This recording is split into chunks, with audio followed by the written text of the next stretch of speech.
This talk is titled Hypergraphs Demonstrate Anastomoses During Divergent Integration. My name is Bradley Alisea. I'm from the Open Room Foundation and the Orthogonal Research and Education Lab. So the big idea of this presentation is to capture embryo dynamics. And you can see two examples of embryos in the animations below. And the idea here is to take this biological data, these dynamical data, and create a time series of static embryo networks with spatially localized differentiation. And we're going to start from where we've been classically and then move to some more recent work. So first of all, we'll look at the classic embryo network, which are discrete temporal representations ordered axially by spatial position. And this has been presented at different network conferences in the past. So this is a three-dimensional point cloud of an embryo. This was published in Biosystems in 2018. And this work shows that there's a point, you can create a point cloud of the C. elegans embryo. You can use cell tracking to define the centroid of each cell, and you can create plots. And the position and cell lineage data can be derived from real data collected from a C. elegans through microscopy. And these create spatiotemporal models of embryogenesis. The connectivity in these networks are based on distance or single cell interactions. So things like an interactome or proximity to one another, or other signaling mechanisms. And so you can see that in this case, we have a zebrafish embryo, and we have a number of different criteria we can use for connectivity. So these are all the cells that are tracked in the 239 cell embryo. You have this three-dimensional point cloud, and then you have these different criterion for connecting the network together. And you find that they're dense clusters and peripheral areas of the network. And then this is an example of a C. elegans network visualized a little bit more in terms of the cell bodies and the embryo itself. So now one of the things we want to discover are the emergence of subgraphs. So this is very specific to this problem, and these are defined as cell sublineages that occur prior to and during cell differentiation. And right now these are mathematically undefined, but they may become defined later. So one thing that came out of the earlier work was this model called the density bifurcation model. And this involves 4 steps. So the process of increasing connectivity in development as follows. Cells might divide and migrate, and as such, connectivity increases in the graphs that I showed you before. Cell migration, which is the movement of cells, enriches local communities and cliques. So these networks are enriched in different ways as cells move around over time. The function of cells diverge, which is differentiation in a biological sense. And because of that, 2 interconnected networks emerge. Then interconnected networks provide weak ties. So the connections between these 2 new networks provide weak ties between them. And these are functional interdependencies. And these can be thought of as maybe functional interdependencies between emerging tissues or emerging systems or subsystems. And so this is where we've left it. Now I'm going to present work that kind of pushes this forward in new directions. So this is an example of our disembodied networks. You can see that the connectivity increases over time. We switch the threshold at some point so that we don't have too dense a network, but you can see that there are these patterns of connectivity that emerge over developmental time. And so this brings us to this idea of anastomoses. So an anastomosis is something that connects 2 divergent structures. So in the heart, for example, it's the connection between heart valves. Or in the gastrointestinal system, there are the sphincters at the entrance and the exit to the stomach. And so these different systems, the esophagus, the stomach, the intestine, they're all connected by these anastomoses. So they're cross connections between subgraphs if we were to think of this as a network. And so you can see here that these 2 subnetworks are connected by these anastomoses. So we're using this analogy to sort of inform our network modeling. So this is the developmental hypergraph method. This is present in a preprint that's just been recently released on ResearchGate. So we're trying to model cell division and differentiation in a C. elegans-like organism. It's not C. elegans per se, but we're building something that's close to an idealized C. elegans. And the reason for that is because it's easy to track the cells mathematically and then build these subnetworks and demonstrate how this method works. So this is why we're doing it this way. And so we have this mosaic development which is the form of development that's deterministic, where cells divide and we know what the fate of the cell and the fate of the tissues are. We don't worry about signaling or anything else. And in this case, embryogenesis begins as a single hypernode of developmental stem cells. So each one of these nodes with the numbers in them, those nodes are hypernodes. And inside the hypernodes are a certain number of cells, and that's what that number represents.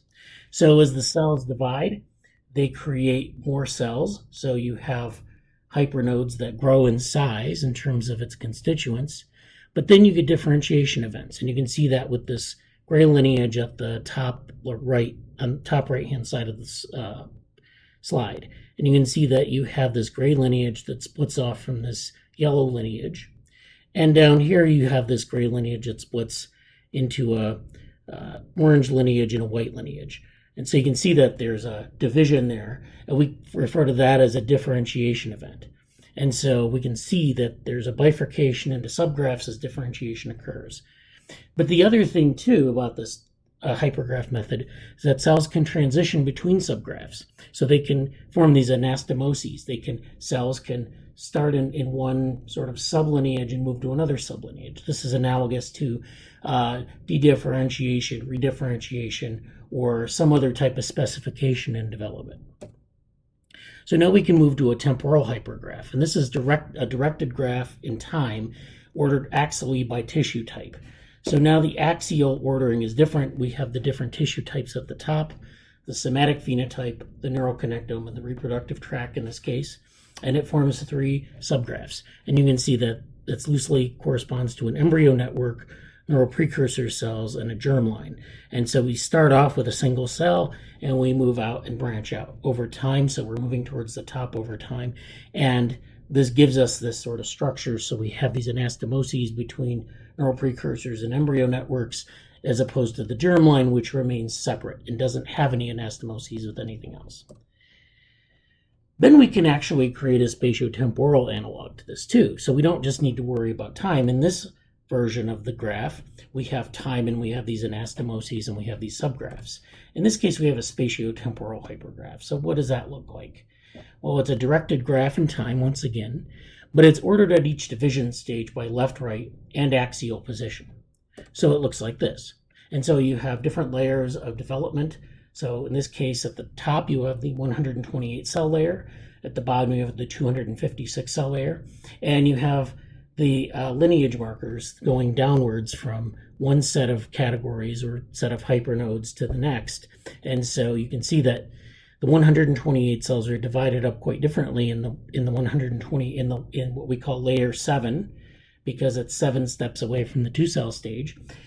It's very distributed very differently and has a lot fewer categories or hypernodes than layer 8. And so you can see the left-right axis going from top to bottom. It's a little bit strange because we don't have that third dimension. And then the anterior-posterior axis, which is front to back. And so you can see that you have many more of these orange hypernodes. In the 256 cell stage, you get definition of different cell types and subtypes, and this is flowing over developmental time. So developmental time in this case is the other direction. But you can see the logic here. Now, when I started to say category, and so when I started to say category, I mean one of these hypernodes. And why do I say category? Well, as it turns out, cell type is a very hard problem in biology, developmental biology in particular, because it's hard to really understand what a cell type is. You can use genotypic markers, you can use different types of phenotypic markers, but ultimately we have many cell types that we don't really know what they are. So as a nice heuristic, we use categories, and we map those categories to these these hypernodes, and they'll form groups of them will form subgraphs. So what we need to do is introduce some sort of categorical representation. And so in this case, we're looking at categories X and Y that change their membership via what we call functors. So we're actually applying category theory to this. And so this is a map here, a categorical model of a single lineage tree layer. And so we have sources coming up from the bottom. They're coming up to this layer, and then they're going to the next layer. So you have events, hereditary events, where they're coming from the most recent ancestral hypernode. They're passing on to the daughter hypernode, and then they're passing on to its daughter's hypernode. But additionally, you can have these fx and fy functors, which are exchanges between x and y. So cells can change their state. They can change their identity, even within the same division event. And so for each layer, a specific category, x, y, they can exchange cells with self-similar categories in the next layer of the tree using a heredity functor, which are these arrows outward from this diagram. They can also exchange cells with each other using a transformation functor, which is within this layer. And so now the future directions for this work, there isn't really mapped to a lot of data, but it does have a lot of use, and it has particular use in terms of embodying these networks in an input-output setting. So we can look at growth in form of neuronal networks or connectomes. And so at Network Neuroscience 2022, I presented on some work on embodied networks. And so these are originally supposed to be embedded in some sort of agent, like a Bratenberg vehicle, or some sort of agent that has a sensory organs and effector organs. So you can think of them as like, limbs as the effector organs, and eyes or ears as the sensory organs. So the way to read through these graphs is to say I, which is the input, is a hypernode for a single organ. So you have two eyes, basically. And each eye has a number of cells within it.